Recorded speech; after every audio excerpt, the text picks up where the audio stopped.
بسم اللہ الرحمن الرحیم۔ تیسرا باب مادیین کا نقطہ نگاہ۔ مادیین مکانی کی تصور حیات کے مطابق انسان سے مراد صرف جسم انسانی ہے، لہذا ان کے نزدیک ربوبیت سے مراد ہے جسم کی پرورش، یعنی روٹی کپڑا اور دیگر ضروریات زندگی کا مہیا ہو جانا۔ جسم کی ربوبیت کا مسئلہ عقل کی روح سے حل ہو سکتا ہے۔ عقل کے سوا کوئی قانون ایسا نہیں جس کا فیصلہ ماننے کے قابل ہو۔ آئیے ہم دیکھیں کہ اس نظریہ کا عملی نتیجہ کیا ہے۔ یہ حقیقت کسی دلیل کی محتاج نہیں کہ تحفظ خواہش، پریزرویشن آف سیلف، ہر ذی حیات کا طبعی تقاضا ہے، یعنی جہاں بھی زندگی ہے اس کا تقاضا اپنے آپ کی حفاظت ہے۔ چھوٹے سے چھوٹے کیڑے سے لے کر انسان تک ہر نفس میں تحفظ خواہش کا تقاضا موجود ہے، یعنی ہر ذی حیات اپنی حفاظت اور بقا کے لیے انتہائی جدوجہد کرتا ہے۔ حیوانات کی سطح تک یہ تقاضا جبلی طور پر پورا ہوتا رہتا ہے، لیکن انسان کی دنیا میں جبلت سے آگے عقل بھی آ جاتی ہے، یعنی انسانی زندگی میں تحفظ خواہش عقل کا تقاضا ہے۔ اس کا فریضہ یہ ہے کہ وہ اس فرد کی حفاظت کرے جس کی وہ عقل ہے۔ میری عقل میری حفاظت کرے گی، آپ کی عقل آپ کی حفاظت، یعنی ہر فرد کی عقل اس کی حفاظت چاہے گی۔ اسے کسی دوسرے فرد کی حفاظت سے سروکار نہیں ہوگا۔ اگر کسی سینما ہال میں آگ لگ جائے تو تماشائیوں میں سے ہر شخص بے تحاشا دروازے کی طرف بھاگ اٹھے گا۔ اس بھگدڑ میں کسی کو دوسرے کا ہوش نہیں رہے گا۔ اس افراتفری کا نتیجہ یہ ہوتا ہے کہ آگ سے اتنی جانیں ضائع نہیں ہوتی جتنی ہال کے دروازوں میں اس بھیڑ کی وجہ سے تلف ہو جاتی ہیں۔ ہر شخص دوسروں کو رونتا ہوا آگے نکل جانے کی فکر کرتا ہے۔ یہ اس لیے کہ ہر شخص کو اپنی جان پیاری ہے، وہ ہر حالت میں اپنی جان بچانا چاہتا ہے۔ زیادہ سے زیادہ یہ کہہ لیجئے کہ وہ اپنے ساتھ اپنے بچوں کی جان بچانے کی بھی فکر کرتا ہے۔ یہ بھی وہی جذبہ ہے جو حیوانات میں جبلی طور پر موجود ہوتا ہے۔ دیکھیے بلی، کتیا، گائے، بکری کس طرح اپنے بچوں کی حفاظت کرتی ہیں، لیکن اگر کبھی ایسا وقت آ جائے کہ ماں اور بچے میں سے صرف ایک کی جان بچ سکتی ہو تو ماں اپنی جان بچانے کی فکر پہلے کرے گی، بچوں کو چھوڑ جائے گی۔ مثل مشہور ہے کہ بندریا کے پاؤں جلنے لگے تو اس نے اپنے بچے کو پاؤں تلے رکھ لیا تھا۔ انسانوں میں بھی یہ واقعات دیکھنے میں آتے رہتے ہیں کہ ماں باپ نے اپنے بچوں کو بیچ کر اپنے لیے سامان زیست خرید لیا۔ بہرحال اگر ہم اس لطیف بحث میں نہ پڑیں تو بھی یہ حقیقت اپنی جگہ پر مسلم ہے کہ انسانی عقل صرف اس فرد کا تحفظ چاہتی ہے جس کی وہ عقل ہے۔ اسے اپنی حفاظت کے مقابلے میں دوسروں کی حفاظت کی فکر نہیں ہوتی۔ زیادہ سے زیادہ یہ کہا جا سکتا ہے کہ انسان اپنے ساتھ اپنے بچوں کی حفاظت بھی کرتا ہے۔ یہ ہوا پہلا کلیہ۔ اب آگے بڑھیے۔ تحفظ خواہش کا تقاضا حیوانات میں بھی ہے، لیکن حیوانات کل ٹومارو کا تصور نہیں رکھتے۔ یہ صرف انسان کی خصوصیت ہے کہ وہ فردہ کا تصور بھی کر سکتا ہے۔ اس کا نتیجہ یہ ہے کہ انسانی عقل آج کی روٹی کی فکر سے فارغ ہو کر کل کی روٹی کی فکر بھی شروع کر دیتی ہے، اور چونکہ انسان کو اس کا علم نہیں کہ اس نے کتنا عرصہ زندہ رہنا ہے، اس لیے اس کی فکر فردہ لامتناہی ہو جاتی ہے۔ آپ ایک گائے کو دیکھیے، جب تک اس کا اپنا پیٹ نہیں بھرتا وہ کسی دوسری گائے کو چارے کے پاس نہیں آنے دیتی۔ اسے اس کا احساس تک بھی نہیں ہوتا کہ وہ دوسری گائے کس قدر بھوکی ہے، اس کی ضرورت اس سے کتنی زیادہ ہے۔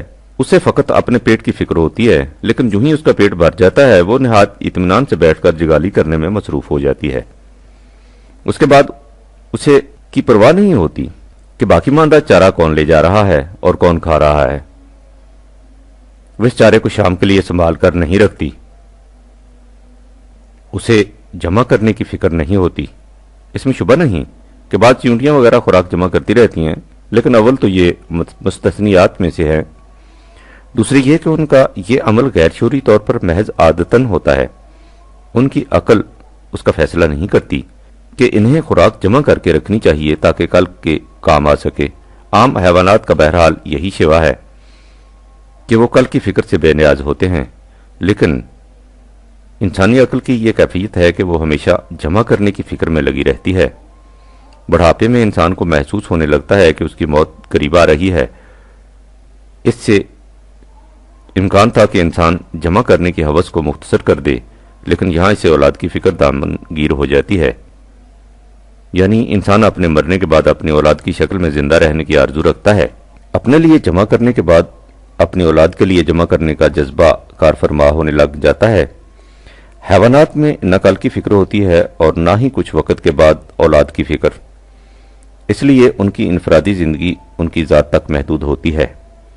لیکن انسان پہلے اپنے لیے پھر اپنی اولاد کے لیے جمع کرنے اور اسے سمیٹ کر رکھنے کی دھن میں ایسا منہمک ہوتا ہے کہ اسے کسی دوسرے کے مفاد اور بہبود کا خیال ہی نہیں آنے پاتا، اور اس کی یہ ہوس قبر کے کناروں تک ساتھ رہتی ہے۔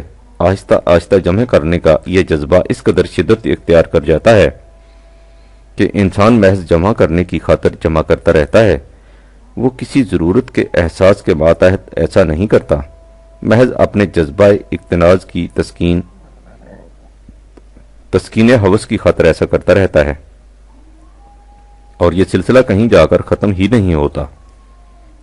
یہ ہو گئی دوسری بات، یعنی عقل کا تقاضا اس فرد کا تحفظ ہے جس کی وہ عقل ہے۔ انسان اپنے تحفظ کے لیے جمع کرنے اور اسے سمیٹ کر رکھنے کی فکر میں غلطاں و پیچاں رہتا ہے، اور اس کے ساتھ ہی اپنے بعد اپنی اولاد کے لیے جمع کرنے کی فکر میں الجھ جاتا ہے، حتیٰ کہ یہ جذبہ اس کی ہوس بن جاتا ہے۔ اب ایک قدم اور آگے بڑھیے، حیوانات کی کسی نو سپیسیز کو لیجئے، مثلا جنگل کے ہرن، ان میں سے ہر ایک ہرن کی ذہنی استعداد کم و بیش یکساں ہوتی ہے، اس لیے ان میں اونچ نیچ کا سوال نہیں ہوتا۔ ان میں سے کوئی ہرن دوسرے ہرن کو دھوکہ نہیں دیتا، وہ دھوکہ دینے کی صلاحیت ہی نہیں رکھتا، اس لیے کہ دھوکہ دینے کے لیے ضروری ہے کہ ایک کی ذہنی استعداد دوسرے سے زیادہ ہو۔ نہ ہی ان کی یہ کیفیت ہوتی ہے کہ ایک ہرن اپنے لیے زیادہ کما کر رکھ لے، وہاں نہ تو کمانے کا سوال پیدا ہوتا ہے اور نہ ہی کما کر جمع رکھنے کا۔ لیکن انسانوں کی دنیا میں ایک فرد کی ذہنی استعداد دوسرے سے مختلف ہوتی ہے، جس کا نتیجہ یہ ہوتا ہے کہ ایک فرد میں دوسرے فرد کی نسبت کمانے کی استعداد زیادہ ہوتی ہے، اور دوسرے یہ کہ ایک فرد دوسرے فرد کو دھوکہ دے سکتا ہے۔ آپ غور کیجئے، انسانی معاشرہ میں چھین چھپٹ کی بنیاد کیا ہے؟ عقول کی جنگ، بیٹل آف ویٹس۔ جس کی عقل تیز ہے وہی کامیاب ہے۔ کوئی کند ذہن غبی بیوقوف کسی عقل مند کو دھوکہ نہیں دے سکتا، وہ ہمیشہ دھوکہ کھاتا ہے۔ مختلف منصوبے، تدابیر، اسکیمیں سب عقل و خرد کے کرشمے ہیں، اسی سے انسان زیادہ سمیٹتا ہے، اسی سے معاشی طبقات، اکانومک کلاسز وجود میں آتے ہیں۔ جس کی عقل زیادہ ہے اس میں اکتساب دولت کی استعداد زیادہ ہے، وہ دوسروں کو دھوکہ بھی دے سکتا ہے اور اسے اس کی ہنرمندی اور چابک دستی قرار دیا جاتا ہے۔ اس طرح ایک فرد زیادہ دولت سمیٹ کر جمع کرتا ہے اور اپنی اولاد کے لیے وراثتاً چھوڑ جاتا ہے۔ اب یہ اولاد اس وراثتی سرمایہ کی بنیاد پر سوسائٹی میں ممتاز حیثیت اختیار کر لیتی ہے۔ اس طرح ان لوگوں کا شمار طبقہ اعلیٰ میں ہوتا ہے۔ ان کے برعکس جن میں عقل کی کمی ہو یا وہ غریب جنہیں وراثت میں جائیداد نہ ملے، وہ محنت کش مزدور رہتے ہیں، اور اسی نسبت سے معاشرہ میں ان کا مقام متعین کیا جاتا ہے۔ اس کے جواز میں دلیل بھی بڑی واضح ہے۔ کہا یہ جاتا ہے کہ جو شخص اپنی ذہنی استعداد کی بنا پر زیادہ کماتا ہے وہ اس کمائی کا مالک ہے، اسے اس سے محروم کس طرح کیا جا سکتا ہے؟ اس دلیل کی بنا پر آپ اس کی ملکیت کی کوئی حد مقرر نہیں کر سکتے۔ وہ جس قدر کما سکتا ہے کمائے، اور اس دولت کی مشین، فیکٹریاں، فرمز، بینک جو جی میں آئے خریدتا اور بناتا چلا جائے۔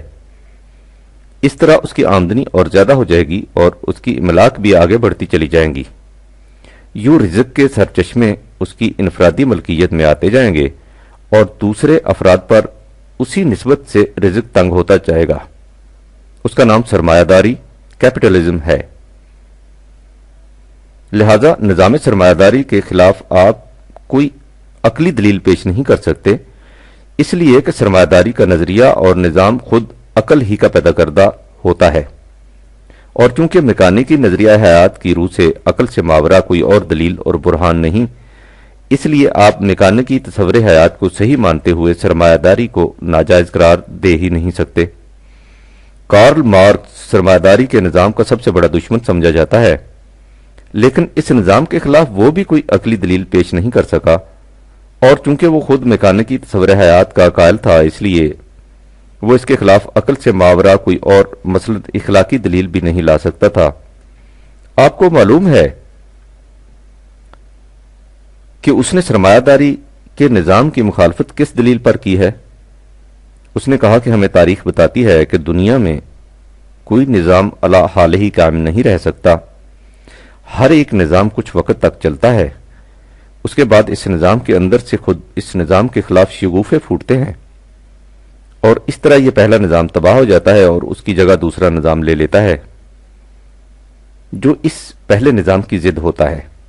کیونکہ آج کل نظام سرمایہ داری رائج ہے، اس لیے مذکورہ صدر تاریخی اصول کی بنا پر یہ نظام قائم نہیں رہ سکتا، یہ نظام بدلے گا اور اس کی جگہ ایک ایسا نظام آئے گا جو اس نظام کی ضد ہوگا، یعنی موجودہ نظام دولت مندوں، کارخانہ داروں، سرمایہ داروں اور ذمہ داروں کا ہے، اور وہ آنے والا نظام اس کی ضد یعنی غریبوں، مزدوروں اور کسانوں کا نظام ہوگا۔ جب اس سے پوچھا گیا کہ دنیا کے نظاموں کا یہ سلسلہ استبداد و استخلاف کس قوت کی بنیاد پر جاری ہے، تو اس نے کہا کہ یہ سب کچھ تاریخی وجوب ہسٹوریکل نیسیسٹی کی بنیاد پر ہو رہا ہے۔ اس وقت ہمیں اشتراکیت کی تفاصیل میں جانے اور اس نظریہ تاریخی وجوب پر بحث و تنقید کی ضرورت نہیں، اس وقت صرف اتنا بتانا مقصود ہے کہ اور تو اور سرمایہ داری کا سب سے بڑا دشمن کارل مارکس بھی نظام سرمایہ داری کے خلاف کوئی عقلی دلیل نہیں لا سکا، اسے اس کے لیے تاریخی وجوب کی اندھی قوت کا سہارا لینا پڑا۔ یہاں تک ہم نے دیکھ لیا کہ میکانیکی تصور حیات کی روح سے انسانی ربوبیت سے مراد جسم انسانی کی پرورش ہے۔ انسانی جسم کی پرورش کا نظام عقل کی روح سے قائم ہوتا ہے۔ عقل کا تقاضا یہ ہے کہ وہ اس فرد کا تحفظ کرے جس کی وہ عقل ہے، اسے کسی دوسرے کی حفاظت سے سروکار نہیں ہوتا۔ ہر شخص یا اس کی عقل اپنی حفاظت کے لیے زیادہ سے زیادہ جمع کرنے اور سمیٹنے کی فکر میں منہمک رہتا ہے، اور جب اپنے آپ سے آگے بڑھتا ہے تو اپنی اولاد کی حفاظت کے لیے جمع کرنا شروع کر دیتا ہے، اور پھر محض تسکین ہوس کی خاطر۔ مختلف افراد میں عقل کا تفاوت ہوتا ہے، اس لیے مختلف افراد میں دولت کمانے کی استعداد بھی مختلف ہوتی ہے۔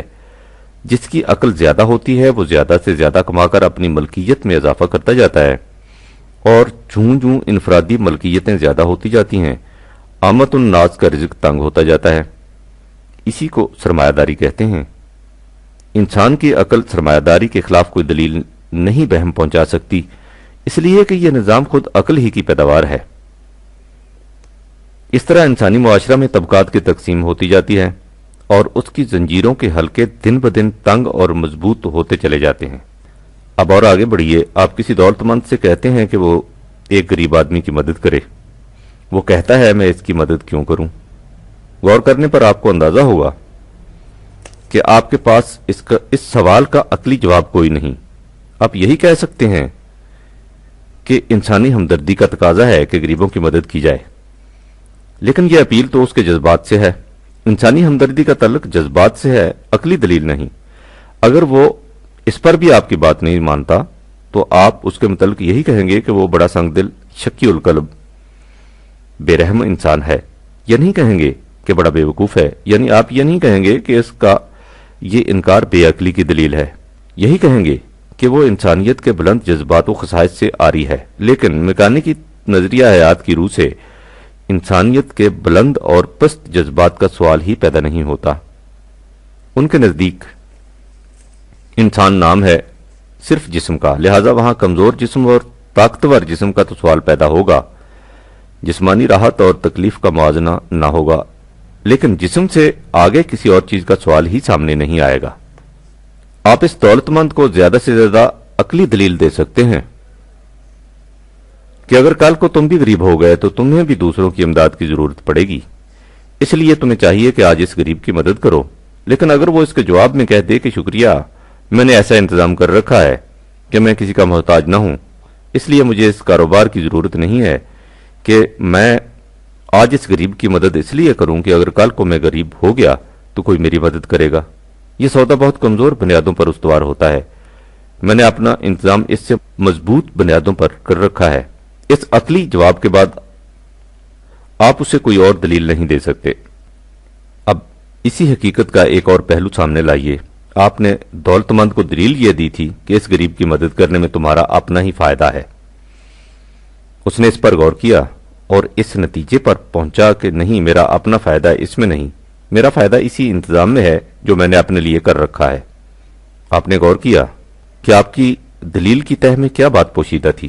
یہی کہ آپ نے اس دولت مند کی عقل کو یہ سمجھایا تھا کہ ایسا کرنے میں اس کا اپنا فائدہ ہے۔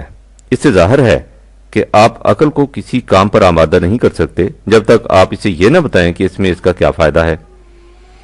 اسی نقطہ کو ذرا اور آگے بڑھائیے۔ آپ ایک شخص سے کہتے ہیں کہ تم نے جھوٹ کیوں بولا ہے؟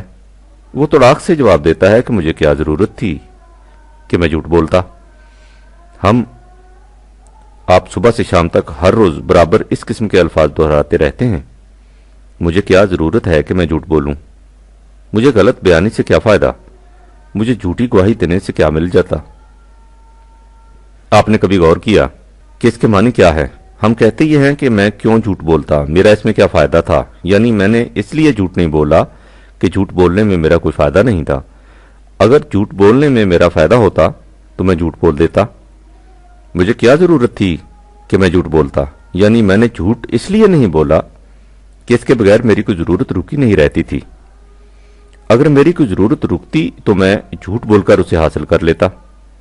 یہ بات آپ کہتے تو رہے ہوں گے ساری عمر، لیکن آپ کو اس پر غور کرنے کا اس سے پہلے شاید موقع نہیں ملا ہوگا۔ آپ سوچئے کہ ہم ایک بات میں غیر شعوری طور پر اس کا اعتراف کرتے ہیں کہ ہم اس وقت تک سچ بولتے ہیں جب تک ہمیں جھوٹ بولنے میں فائدہ نظر نہیں آتا۔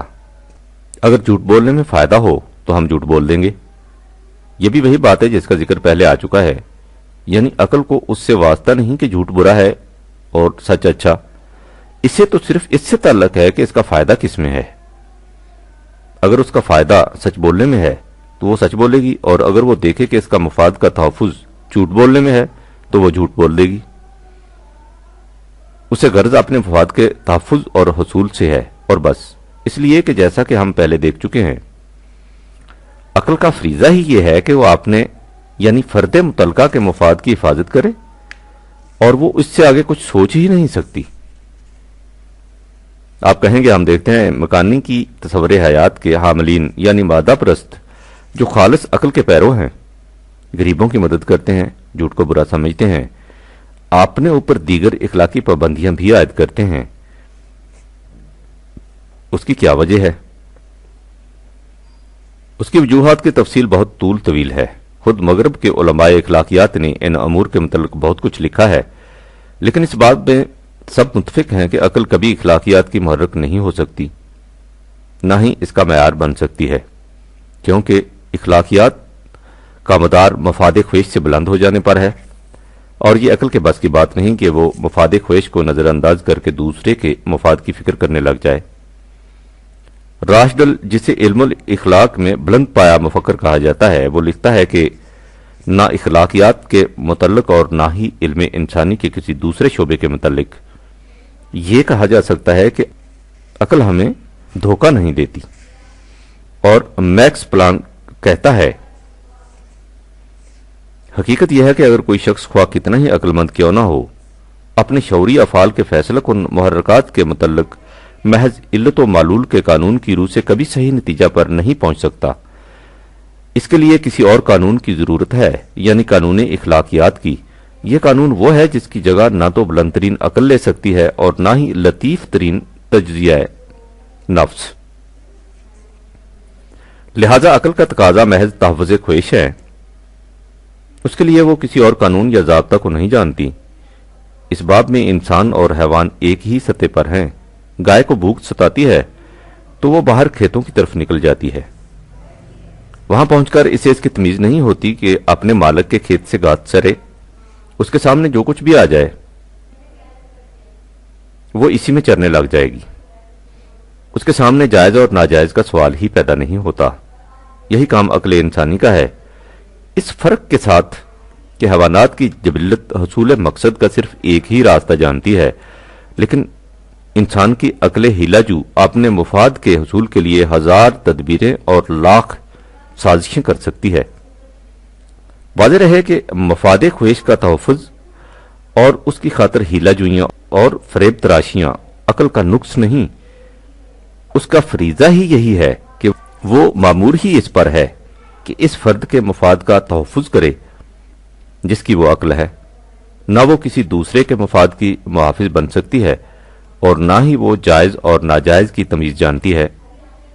صرف خوف، قانون کی گرفت اور سزا کا ڈر، خواہ اس کا حکم عدالت کے کٹہرے سے نافذ ہو یا سوسائٹی کی پیشانی کی شکن سے، اسے حدود شکنی سے روکتا ہے۔ اسی لیے فلسفہ افادیت کے موید ہربرٹ سپنسر نے کہا تھا کہ اخلاقیات کی بنیاد انتقام کا خوف ہے۔ لیکن اگر عقل اس کا انتظام کر لے کہ وہ عدالت کی زنجیروں یا سوسائٹی کی تان و تشنی سے معمون رہ سکتی ہے تو پھر اسے روکنے والی کوئی چیز نہیں رہ جاتی۔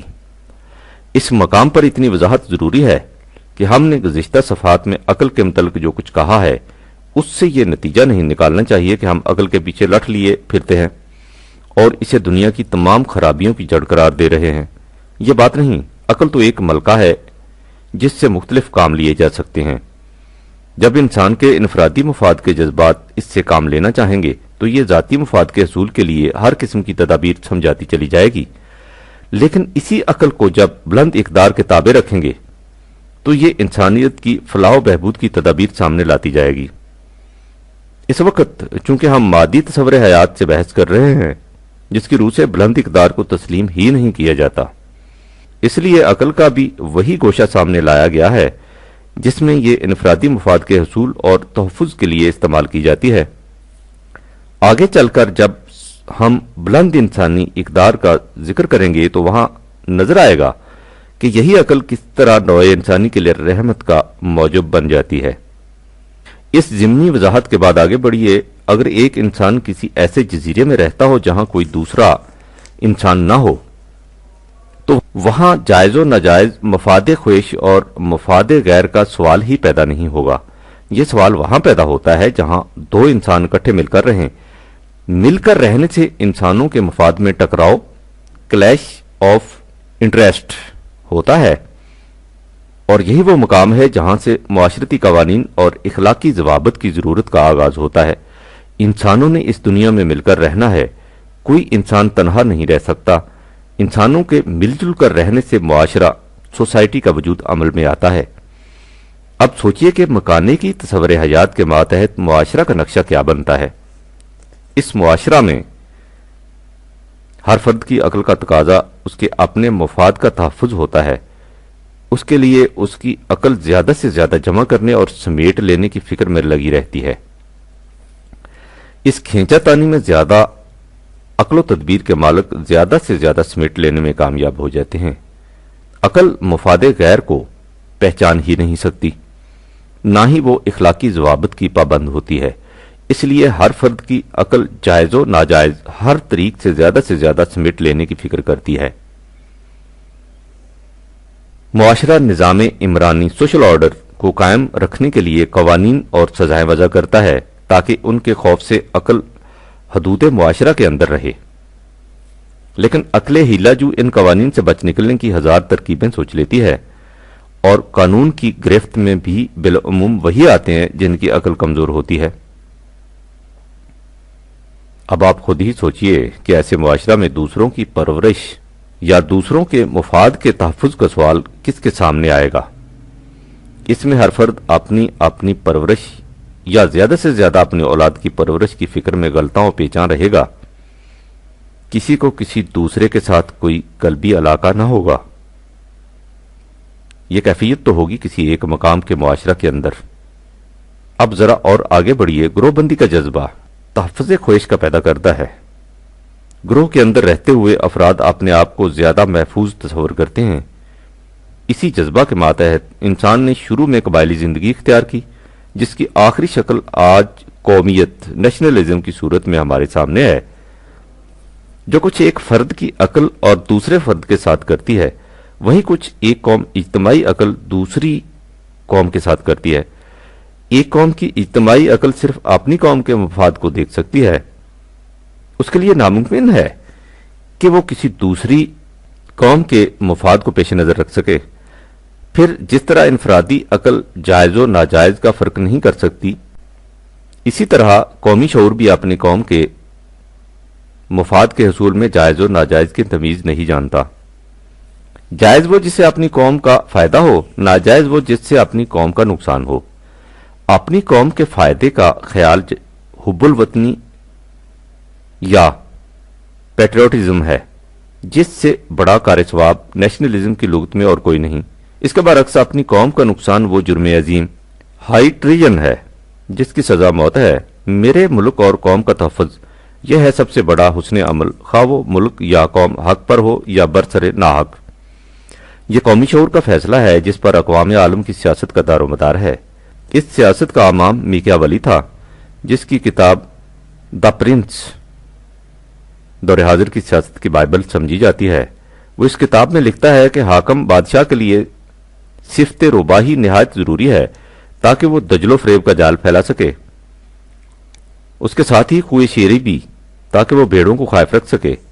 صرف شیر کی قوت کافی نہیں، اس لیے عقل مند بادشاہ وہ ہے کہ جب وہ دیکھے کہ کوئی عہد یا معاہدہ اس کے اپنے مفاد کے خلاف جاتا ہے، یا جن حالات کے پیش نظر وہ معاہدہ کیا تھا وہ باقی نہیں رہے، تو وہ اس معاہدہ کو بلا تعمل توڑ ڈالے۔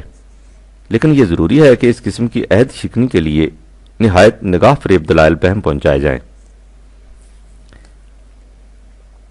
دوسرے مقام پر لکھتا ہے، نیکی ایک واہمہ سے زیادہ کچھ نہیں، اصل شے تو برائی ہے۔ اس لیے جو بادشاہ اپنی بنیادیں مستحکم رکھنا چاہتا ہے، اس کے لیے یہ جاننا ضروری ہے کہ بدی کس طرح کی جاتی ہے اور اس کے لیے کون سا وقت سب سے زیادہ موزوں ہے۔ اس میں خوبیوں کا ہونا ضروری نہیں، لیکن یہ ضروری ہے کہ بظاہر ایسا دکھائی دے کہ اس میں یہ خوبیاں ہیں۔ اس میں اگر کوئی خوبی سچ مچ پیدا ہو جائے تو بھی مذائقہ نہیں، لیکن یہ ضروری ہے کہ اس کے دل کی حالت ہمیشہ ایسی رہے، جو ہی وہ دیکھے کہ مصلحت وقت کا تقاضا ہے کہ اس خوبی کو الگ کر دیا جائے، تو وہ بلا تعمل وہ توقف اس کے خلاف بھی کر سکے۔ فریڈرک دوم میکیاولی سیاست کا بڑا پرستار تھا۔ وہ لکھتا ہے، کامیابی کا سب سے بڑا راز یہ ہے کہ تم اپنے عزام کو چھپاؤ اور اپنے کریکٹر کو ہمیشہ زیر نقاب رکھو۔ صحیح حکمت عملی یہ نہیں کہ پہلے ہی متعین کر لیا جائے کہ مجھے کیا کرنا ہے۔ حکمت عملی یہ ہے کہ حسب موقع جو صورت اپنے فائدے کی نظر آئے اختیار کر لی جائے۔ اس لیے میں ہمیشہ کہا کرتا ہوں کہ دوسری سلطنتوں سے معاہدات کر کے اپنے ہاتھ نہیں باندھ لینے چاہیے۔ میکیاولی نے کہا تھا کہ جو سلطنت معاہدوں کی پابند ہو جاتی ہے وہ اپنے مفاد سے غافل ہو جاتی ہے۔ اسی مکتب فکر کا ایک اور مبلغ رومیلن لکھتا ہے کہ مملکت کا بنیادی فریضہ اپنے مفاد کا تحفظ اور اپنی قوت کو نشو و نما دینا ہے۔ اسے کسی دوسری مملکت کے مفاد کا خیال صرف اسی صورت میں رکھنا چاہیے جب اس سے اس کے اپنے مفاد پر زد نہ پڑتی ہو۔ اپنی مملکت کا استحکام اخلاقی تقاضوں پر مقدم ہے، اس کے لیے ہر اصول اور قاعدے کی قربانی روا ہے۔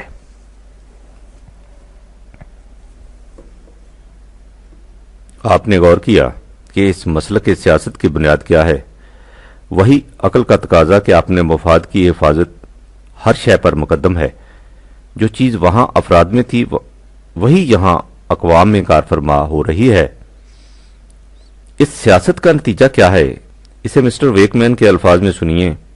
وہ کہتا ہے کہ اس سیاست کا نتیجہ یہ ہے کہ قومیں ایک دوسرے کے سامنے وحشی درندوں کی طرح کھڑی ہیں اور ان کے سامنے صرف ایک اصول رہ گیا ہے کہ جس کی لاٹھی اس کی بھینس۔ یہ تو ہے اقوام کی حالت۔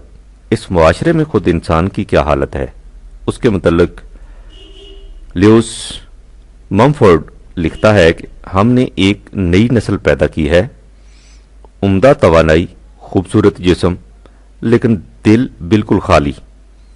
وہ نسل جس کے نزدیک زندگی کا کوئی مقصد ہی نہیں۔ یہ مہذب وحشی حیوانوں کی سطح پر زندگی بسر کر رہے ہیں، کبھی دھوپ میں کھڑے آفتابی غسل لے رہے ہیں سمندر کے کنارے، یا اپنے کمرے میں لیمپ کے سامنے کبھی بیکار جنسی میلان کے تحرک سے رقص کرنے لگ جاتے ہیں۔ یہ لوگ کھاتے ہیں، پیتے ہیں، شادی کرتے ہیں، بچے پیدا کرتے ہیں اور مر جاتے ہیں۔ ایسی زندگی جی کر جو اگر کامیاب ہو تو محض حیوانی نشاط انگیزی کی زندگی، اور اگر ناکام ہو تو حسد، خوف اور پریشانی کی زندگی۔ حیوانی سطح پر حیوانی تسکین کے علاوہ انہیں ہر طرح کی زندگی سے نفرت ہے۔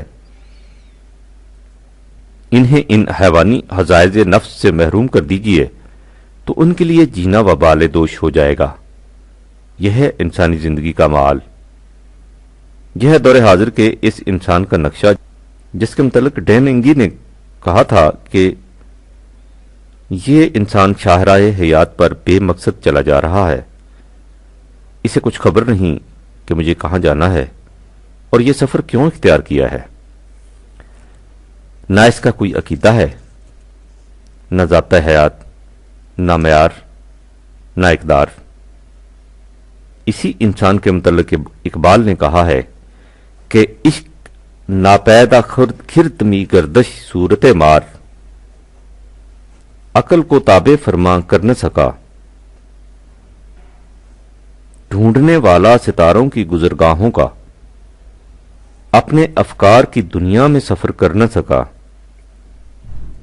اپنی حکمت کے خم و پیچ میں الجھا ایسا، آج تک فیصلہ نفع و ضرر کر نہ سکا، جس نے سورج کی شعاؤں کو گرفتار کیا، زندگی کی شب تاریک سحر کر نہ سکا۔ گزشتہ صفحات میں یہ حقیقت ہمارے سامنے آ گئی کہ دنیا میں دو نظریات متداول چلے آ رہے ہیں۔ ایک مادیین کا نظریہ جن کے نزدیک زندگی کا مقصد صرف جسمانی پرورش ہے، اس کے لیے انسان کو ہمیشہ اپنا مفاد سامنے رکھنا چاہیے۔ اسی طرح ہر قوم کو اپنا قومی مفاد دیکھنا چاہیے۔ ہر وہ تدبیر یا عمل جس سے اپنے مفاد کا تحفظ ہو قابل ستائش ہے، اور ہر وہ کام جس سے اس مفاد کو نقصان پہنچے مذموم ہے۔ دنیا میں اچھے اور برے کا یہی معیار ہے۔ اسی معیار کے مطابق انفرادی زندگی بسر کرنی چاہیے اور اسی کے مطابق بساط سیاست متشکل کرنی چاہیے۔ اور دوسرا افلاطونی روحانیین کا نظریہ جن کے نزدیک دنیا فریب ہے، اس کی کوئی حقیقت نہیں۔ اصل حیات یہ ہے کہ انسان دنیا سے دور بھاگے، اسے قابل نفرت سمجھے۔ ترک آرزو اور ترک لذائذ میں مقصود حیات کا راز پوشیدہ ہے۔ زندہ اسے کہتے ہیں جو مرنے سے پہلے ہی مر جائے۔ انسان جس قدر اپنے نفس کو مارے گا اتنا ہی خدا کے قریب ہوتا جائے گا۔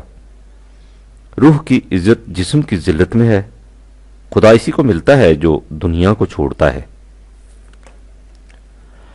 اگرچہ جیسا کہ ہم نے لکھا ہے، پہلا نظریہ ان لوگوں کا ایجاد کردہ ہے جو میکانکی تصور حیات کے قائل ہیں اور جنہیں مذہبی اصطلاح میں دہریے یا خدا کے منکر ایتھسٹ کہا جاتا ہے۔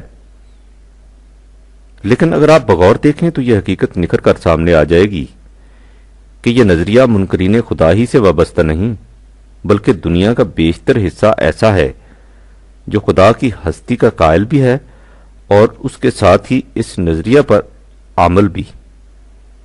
لہذا یہ نظریہ خدا کے اقرار یا انکار سے وابستہ نہیں۔ سپالڈنگ اس نظریہ کو دس ورڈ لائننس کی اصطلاح سے تعبیر کرتا ہے۔ یہ وہی بات ہے جسے ہمارے ہاں عام طور پر دنیا داری کہا جاتا ہے۔ دوسرا نظریہ افلاطونی فلسفہ زندگی کا پیدا کردہ تھا جسے بعد میں ویدانت یا تصوف نے اپنایا۔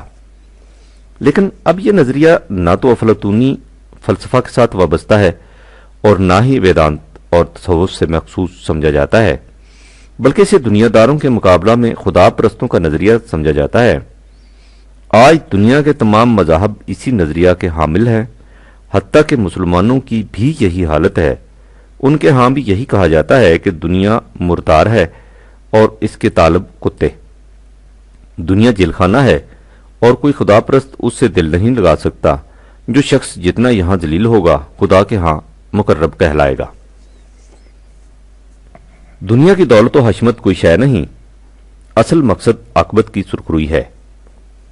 اسلام غریبوں میں آیا، غریبوں میں رہا اور پھر غریبوں ہی میں لوٹ کر آئے گا۔ خدا کی بادشاہت کمزوروں اور ناداروں کے لیے ہے۔ یہ عقائد دنیا کے تمام مذاہب میں مشترکہ طور پر پائے جاتے ہیں۔ سپالڈنگ اسی نظریہ کو ادر ورلڈ لائننیسز کی اصطلاح سے تعبیر کرتا ہے، وہی چیز جو ہمارے ہاں عرف عامہ میں آخرت سنوارنا کہلاتی ہے۔ آپ دیکھیں گے کہ دنیا انہی دو گروہوں میں بٹی ہوئی ہے۔ یہ تقسیم دور حاضر کی پیداوار نہیں، شروع سے ایسا ہی چلا آ رہا ہے۔ لیکن جیسا کہ پہلے لکھا جا چکا ہے، ربوبیت انسان کی مضمر صلاحیتوں کی نشو و نما نہ پہلے گروہ کے ہاتھوں ممکن ہے نہ دوسرے کے۔ پہلے گروہ کا نظریہ صرف انسانی جسم کی پرورش ہے، کیونکہ ان کے نزدیک انسان نام ہی جسمانی زندگی کا ہے۔ لیکن ہم دیکھ چکے ہیں کہ انسان صرف جسم کا نام ہی نہیں، جسم کے علاوہ کچھ اور بھی ہے، جسے انسانی ذات کہا جاتا ہے۔ میکانکی نظریہ حیات میں انسانی ذات کی پرورش کا سوال ہی پیدا نہیں ہوتا، اور جسم کی پرورش کے سلسلے میں بھی وہ کھیجتانی ہوتی ہے، جس سے دنیا جہنم میں مبتلا ہو جاتی ہے، جیسا کہ آج کل ہو رہا ہے۔